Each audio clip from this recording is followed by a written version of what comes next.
Pemerintah meyakini konflik geopolitik dunia mulai dari Rusia-Ukraina hingga Israel-Palestina tidak berdampak signifikan terhadap perekonomian Indonesia. Meski demikian, pemerintah tetap bersiap mengantisipasi kondisi global ke depannya agar tidak terlalu berdampak ke stabilitas nasional. Pemerintah meyakini dampak konflik geopolitik dunia mulai dari Rusia dan Ukraina hingga Israel-Palestina minim ke perekonomian Indonesia.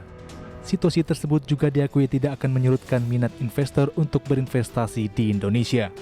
Menurut Menko Bidang Perekonomian Erlangga Hartarto, saat ini Indonesia merupakan salah satu negara di kawasan ASEAN yang ekonominya stabil dalam 20 tahun terakhir, ketika kondisi global diliputi ketidakpastian.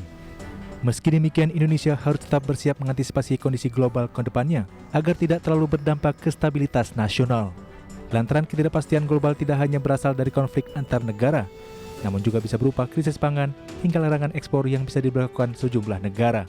Kita lihat bahwa ke depan kita harus terus fokus bahwa untuk menavigasi jalan ke depan di dalam cascade problem daripada geopolitik uncertainties. Kita lihat sudah perang di Eropa, Rusia, Ukraina, baru saja kita dengar di Israel dan Hamas. Kemudian kita mendapatkan juga krisis pangan, di mana India melarang ekspor beras.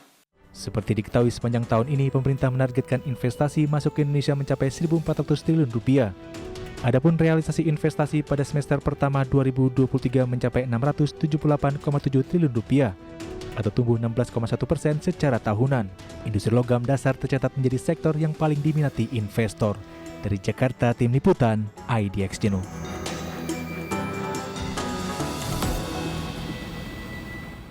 Bank Dunia melihat Indonesia perlu melanjutkan menjaga stabilitas makroekonomi untuk tetap dilirik para investor yang cenderung wait and see menjelang pemilu dan Pilpres 2024. Ekonom utama makroekonomi perdagangan dan investasi Bank Dunia Habib Nasserab mengatakan tugas Indonesia saat ini harus fokus menjaga stabilitas makroekonomi.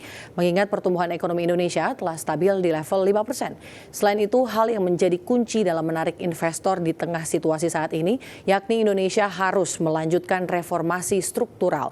Salah satunya kehadiran Omnibus Law Undang-Undang Cipta Kerja yang akan meningkatkan fleksibilitas pasar kerja hingga Omnibus Law sektor keuangan yang bertujuan untuk mendorong stabilitas serta akses dan inklusi sektor keuangan. Salah satunya melalui Undang-Undang Harmonisasi Peraturan Perpajakan.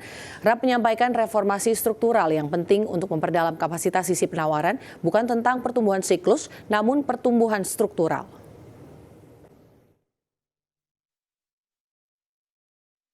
So macroeconomic policy, fiscal and monetary, is not needed to drive cyclical expansion at the moment because the economy is already growing at 5%. So the focus of macro policy would be on continuing to maintain stability.